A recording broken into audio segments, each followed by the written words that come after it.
예수께서 길에 나가실새 한 사람이 달려와서 꿇어 앉아 묻자오되 선한 선생님이여 내가 무엇을 하여야 영생을 얻으리까?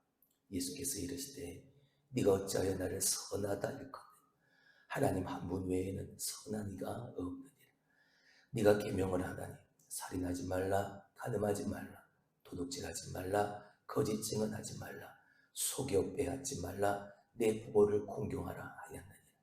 그가 여짜오되 선생님이여 이것은 내가 어려서부터 다 지켰나이다. 예수께서 그를 보시고 사랑하사 이르시되 내게 아직도 한 가지 부족한 것이 있으니 가서 네게 있는 것을 다 팔아 가난한 자들에게 주라. 그리하면 하늘에서 보화가 네게 있으리라. 그리고 와서 나를 따르라 하시니 그 사람은 재물이 많은 고로 이 말씀을 인하여 슬픈 기색을 띠고 근심하며 가니라.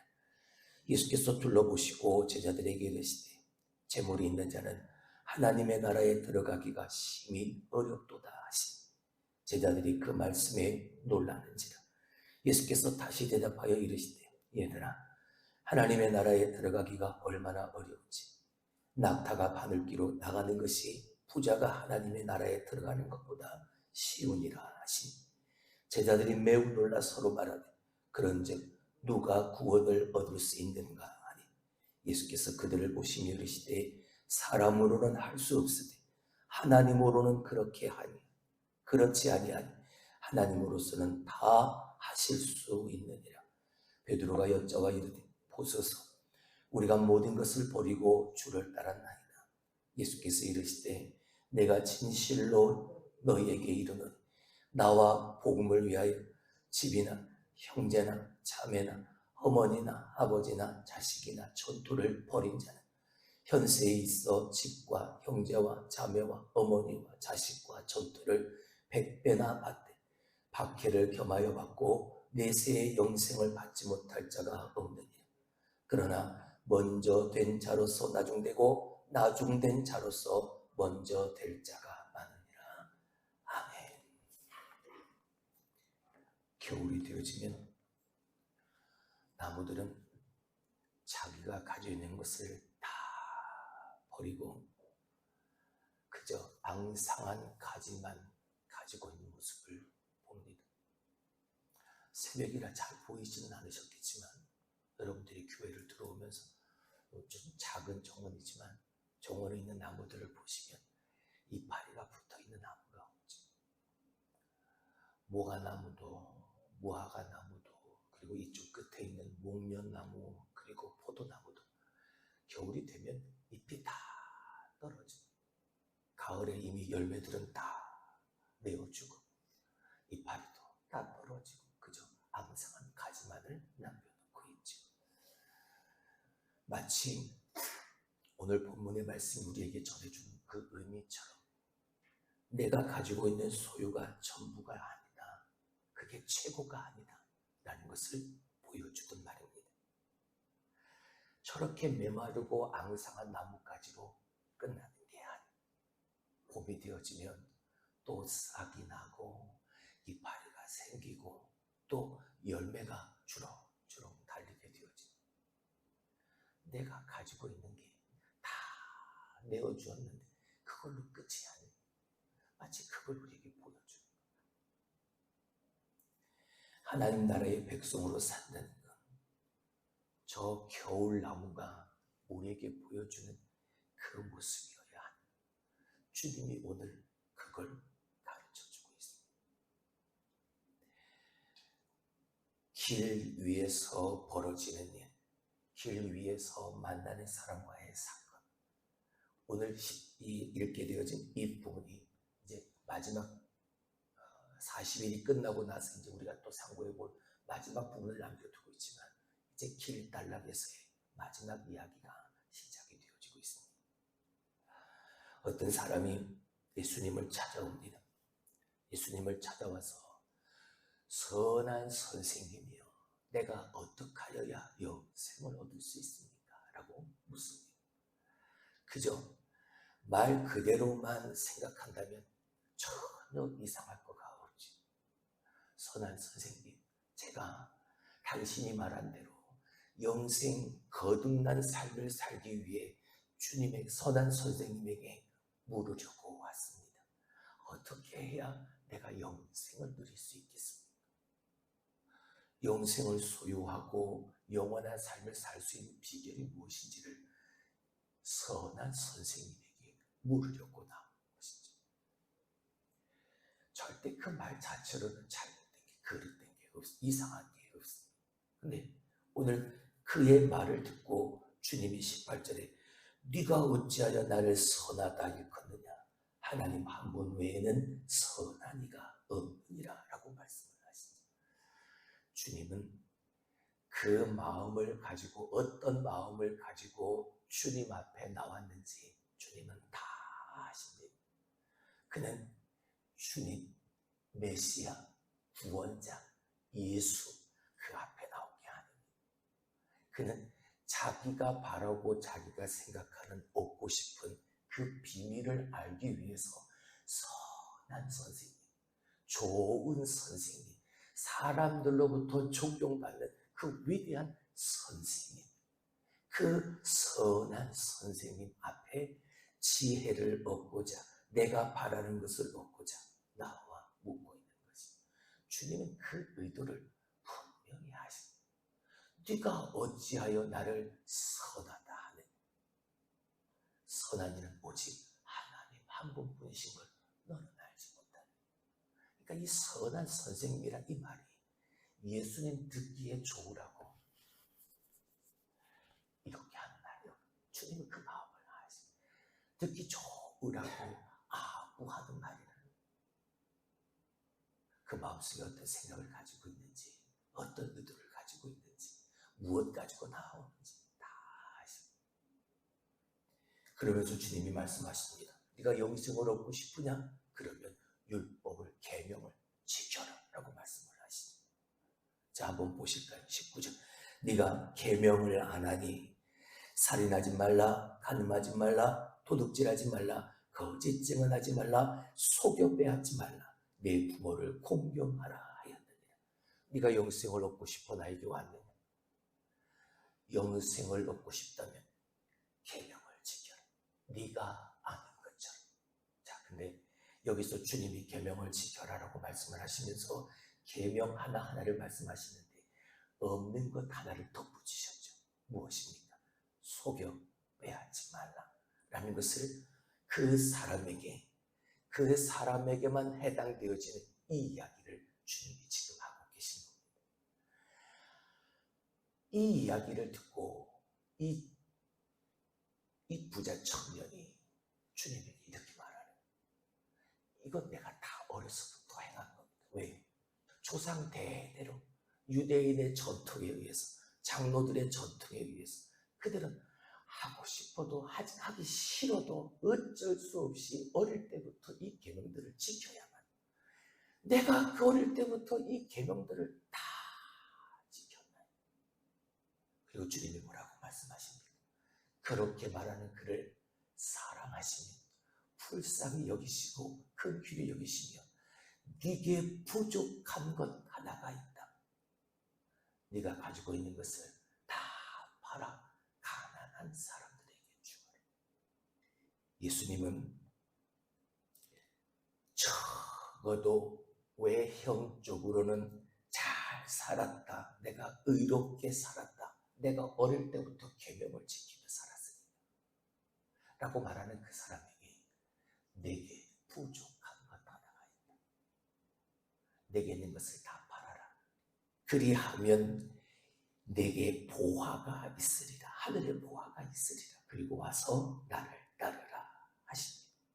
그랬더니 이 사람이 채물이 많은 고로 근심하여 슬픔이 가득한 채 돌아간다. 우리나라 성경은 슬픈 기색을 띠며 라고 기록이 되었지만 원어의 의미를 생각하면 미워했다는, 그렇게 말하는 선한 선생님, 내가 그렇게 세상이 존경하고 지혜가 많은 것처럼 보이는 선생님에게 내가 와서 그걸 물은, 전혀 생각지도 못한 내게 있는 것을 다 팔아라, 그걸 가난한 자들에게 주어라. 그러면 하늘에서 네게 보화가 있을 것이고 그 다음에 나를 따라라 라고 말씀하신 그 사람이 너무나도 미웠다.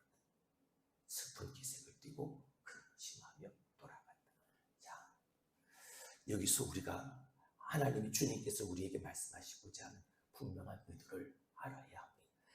여기서 이 어떤 사람이 재물이 많아 근심하여 돌아갔다라고 말하는 이 재물이 어떤 재물인가를 우리가 알아야 합니다.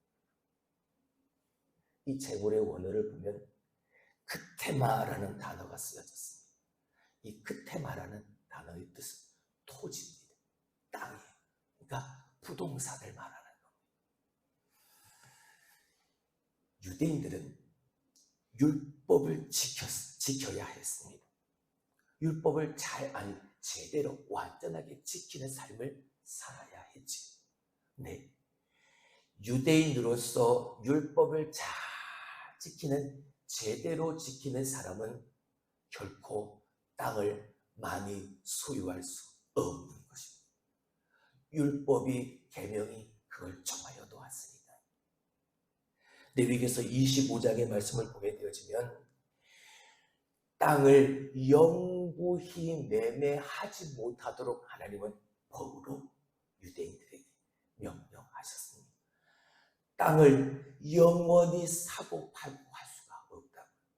그리고 그것을 임대만 허용을 하셨죠. 그 기간은 언제? 50년. 희년의 때가 되어지면 다시 다 돌려주어라. 이게 하나님의 법, 율법이고 계명이었습니다. 그렇다면 그 율법과 계명을 잘 지키는 사람은 땅을 많이 소유하고 살 수 있을까요? 그럴 수가 없는. 그러니까 예수님께서 18절에 19절에 계명을 안 하니 살인하지 말라, 간음하지 말라, 도둑질하지 말라, 거짓 증언하지 말라, 속여 빼앗지 말라. 이 청년은, 이 부자 청년, 땅이, 그러니까 그 테마로 말미암아 근심하여 돌아갔는데 내가 가지고 있는 그 테마, 그 재물이 다 속여서 불법으로 빼앗은 땅이었다. 그래서 내가 그 재물로 가득했던, 그 재물이 많았던, 다른 사람들의 것을 빼앗아 영원히 내 것으로 삼은 그 재물이 불의한 재물로 가득했기 때문에, 그래서 주님이 21절에 내가 아직도 한 가지 부족한 것이 있으니 내게 있는 것을 다 팔아 라고 하신 그 내게 있는 것이 네가 불의로 내게 쌓은 그 불의한 재물을 말했던 거예요. 그러니까 내가 통상적으로, 일반적으로, 그리고 내가 정당한 방법으로 취한 그 옳은 재물이 아니라 불의한 재물이요. 하나님이 금하도록 만들어 놓으신 그 법을 어기면서까지 내 것으로 만들어 놓은 그 크테마 말하는, 그거를 네가 불의하게 얻은 취한 그것을 다 팔아라. 주님이 요구하신 건 다 팔아라, 무소유가 아닙니다. 주님이 오늘 그에게 요구하신 건 소유권 이전이었다. 그건 내게 아니잖아요. 법으로, 하나님께서 율법으로, 계명으로 그렇게 하지 말아라 라고 분명히 하셨고 50년 희년이 되어지면 그때 반드시 다 돌려주어라 하나님의 법이었는데, 그 법을 어기고 불의로 쌓아온 내 재물, 그걸 다 네가 무소유해라, 이게 아니라 어떤 주님이 말하는 것처럼 간 것도 가지지 말라, 이게 아니라 소유권이죠. 다 돌려, 내 것이 아닌 건 다 돌려주고 하나님의 것은 하나님 앞에 드리고, 그에게 재물은 그의 일상의 모든 것을 가능케 했던, 아니 일상의 모든 것을 이루고 살았던 그 원천이었던 거예요. 그 불의한 삶의 말. 그러면서도 선한 선생님이여 내가 어떻게 해야 영생을 얻을 수 있나이까, 그 마음을 가지고 나온 그 마음을 주님 꿰뚫어 보고 계셨던 거예요. 네가 불의로 쌓은 그 재물을 다 돌려주거라. 근데 이 청년은 슬픈 근심을 띠고 슬픈 기색을 내고 근심하며 돌아가 버려요. 그리고 23절 이하에 주님께서 제자들에게 이렇게 말씀하시죠. 재물이 있는 자는 하나님의 나라에 들어가기가 심히 어렵도다. 흔히 부자가, 돈 많은 사람들이 천국에 들어가기가 이렇게 어렵다라고 이야기하는, 그게 아니에요. 여기서 재물이 있는 자는 바로 그 불의한 그때 말을 쌓았던 바로 그 재물, 그 부자의 마음을 이야기하는, 그것을 그렇게 가지고 있는 그 마음, 어떤 마음이요? 내 것이니까 내 것은 내려놓지 못하는 그 마음이요. 여전히 내 소유로 만들어가고 싶어하는 그 마음을 가지고 있는 그 사람은 하나님의 나라에 들어가기가 참 어렵다. 자, 근데 제자들이 그 말씀에 뭐합니까? 놀라죠. 왜요? 아직도 유대인의 사상, 유대인의 생각을 가지고 있기 때문이에요. 유대인들의 사상은 뭡니까? 내가 가지고 있는 재물은 다 하나님께서 내게 주신 복이다라고 생각했거든. 근데 내가 어떠한 방법으로 그 재물을 취득했는지는 상관없었어. 그저 내가 재물이 많은 걸 하나님이 내게 주신 은혜다, 복이다 생각했으니. 근데 오늘 주님이 이렇게 말씀을 하시니까 제자들은 놀라는 거지. 주님이 다시 말씀합니다. 얘들아, 하나님의 나라에 들어가기가 얼마나 어려운지, 낙타가 바늘귀로 나가는 것이 부자가 하나님의 나라에 들어가는 것보다 쉬우니라. 지금 그러잖아. 이 청년이 그러잖아. 네가 불로 체득한 건 다 돌려주고 그리고 나를 따라라. 근데 이 청년은 받아들이지를 못하잖아. 왜? 하나님의 말씀, 주님의 말씀보다, 하나님의 것보다 내가 소중히 여기는 내 것이 우선이었던 거지. 이것으로 살아가고 있었으니까 이것을 포기한다는 건 곧 죽음을, 이 상년은 그것처럼 생각을 하는, 내려놓기가 너무나도 힘든 거야. 그러니까 이러한 마음을 가지고 있는 자는 낙타가 바늘귀로 나가는 거지, 그게 더 쉽다고. 천국에 들어가는 것보다, 구원을 얻는 것보다. 지금 그들의 눈으로 다 보았잖아. 제자들이 매우 놀라 서로 말하되, 그러면 누가 구원을 받을 수 있는? 그렇다면 어떤 사람이, 재물을 가지고 있지 않은 사람이 한 사람도 없을 텐데 어떤 사람이 구원을 받을 수 있는? 얘들아, 구원은 사람이 만드는 게 아니야. 내가 한 행위, 내가 쌓아놓은 공적, 그것 때문에 사람이 구원을 만드는 게 아니야. 구원은 하나님으로만 하실 수 있는, 하나님만 하실 수 있는, 하나님으로서는 다 하실 수 있는. 할렐루야. 구원은 하나님께 속하는 거예요. 내가 뭘 했다, 내가 이걸 가지고 이렇게 했다, 내가 한 행실 가지고, 공적 가지고 내가 구원받는 게 아니에요. 착각하지 마시고. 베드로가 말합니다.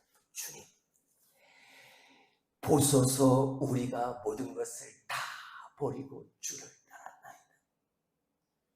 여러분, 베드로는요, 지금 여기서 우리가 모든 것을 다 버렸다고 말했을 때 집도 버리고 배도 버리고 다 그런 게 아닙니다. 예수님이 갈릴리에 오셔서 가실 때마다 베드로의 집에도 가셨고 베드로가 가지고 있던 배도 타셨습니다. 그러니까 무소유가 아닌 거예요. 이 베드로가 지금 말하는 거 다 버렸다는 이 의미가, 내가 가진 것보다 하나님이 가진 것을 더 우선시했다는, 네가 나를 다 버리고 나를 따르라. 주님의 그 말씀이 다 버리고 따랐잖아요. 내가 가지고 있는 것보다 주님의 말씀을 더 우선시해서, 네가 지금은 고기 잡는 어부지만 사람 낳는 어부가 되게 할 테니까 나를 따라라. 깃고 있던 그물도 버려두고 배도 버려두고 가족들도 다 버려두고 따라, 그걸 말하는 거예요. 다 팔아치운 게 아니라 그냥 내버려 둔 게 아니라 우선 순위에 대한 이야기예요. 그러면서 29절, 내가 진실로 너에게로 이르노니 나와 복음을 위하여 집이나 형제나 자매나 어머니나 아버지나 자식이나 전토를 벌인 자는 현세에 있어 집과 형제와 자매와 어머니와 아내와 자식과 전토를 100배나 받되 박해를 겸하여 받고 내세의 영생을 받지 못할 자가 없느니라. 할렐루야. 다시 한번 말씀을 드립니다. 다 팔아라. 아무것도 가지지 말라. 이게 하나님. 먼저 하나님의 것을 생각하는 우선순위를 하나님 앞에 둔 자는 지금 당장은 다 버린 것 같지만 하나님께서 100배나 더하여 갚아주실 것이라는. 할렐루야. 네. 박해도 겸하여 받는. 왜요? 그리스도를 따르는 삶, 하나님의 따르는 삶은 반드시 고난과 어려움과 힘듦과 박해와 핍박에 따를 수밖에 없습니다. 왜요? 조금 전 벌어졌던 그 상황을 보게 되었죠. 내 것을 다 내려놓고 세상 사람들이 생각하는 가치관이 아니라, 세상 사람들의 기준이 아니라 하나님의 맞는 기준을 가지고 말씀대로 살아야 하니까 세상에서는 손가락질 받기도 하고 조롱을 받기도 하고 무시를 당하기도 하고 업신여김을 당하기도 하겠지만 박해도 겸하여 받겠지만 내세의 영생을 얻지 못할 자가. 할렐루야. 거듭남의 비밀은, 영생의 비밀은 여기에 있는 겁니다. 31절. 그러나 먼저 된 자로서 나중되고 나중된 자로서 먼저 될 자가 많으니라. 이걸 우리는 가슴에 살아야 합니다. 세상을 붙들고는 하나님의 나라를 결코 소유할 수 없습니다. 세상과 하나님을 겸하여 섬길 수 없습니다. 내려놓아야 하는, 세상을 내려놓지 못하면 내 손이 빈손이 되어지지 않으면 하나님의 것을 움켜쥘 수가 없습니다. 내 것을 여전히 붙들고 있은 채 어떻게 하나님의 것을 내 손에 붙잡을 수 있겠습니까? 내려놓으면, 내 것을 내려놓으면 하나님의 것을 내가 취할 수 있습니다.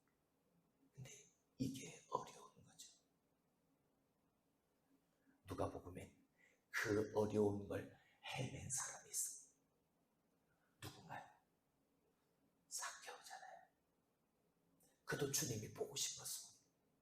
지나가시는, 여리고로 지나가시는 주님이 보고 싶고, 이 통 옷을 입고도 나 올라가고, 지금처럼 속옷도 입지 않는 그런 시대잖아요. 부끄러워, 창피, 수치스러워, 셀이 없거든요. 그래도 어느 정도의 사회적 포지션을 가지고 있는 사람이잖아요. 그거 다 내려도 올라가는, 뭐 하기 위해? 예수님 한번 보려. 근데 예수님이 그 마음을 아셨잖아요. 그리고 길을 지나가시다가 삭개오가 있는 곳으로 오시잖아요. 그래서 그 삭개오를 보고 뭐라고 말씀하십니까? 그냥 내려와라, 이게 아니었잖아요. 누군지를 아셨. 삭개오야, 내려와라. 그리고 그 삭개오와 함께 그 세리의 집에 가시는 거예요. 그 마음을 아시는. 그 자리에서 삭개오가 뭐라고 고백합니까? 내가 토색한 것이 있다면, 내가 속여 빼앗은 것이 있다면 4배나 그들에게 다 갚아주고, 내가 불의로 쌓은 재물을 다 돌려주겠습니다. 그랬더니 그 집에 구원의 역사가 일어났잖아요. 자기뿐만이 아니라 자기의 가족들도 예수를 믿게 되어지고 세례받 영생을 소유한 사람이 되어지죠. 비결은 거기에 있는 겁니다.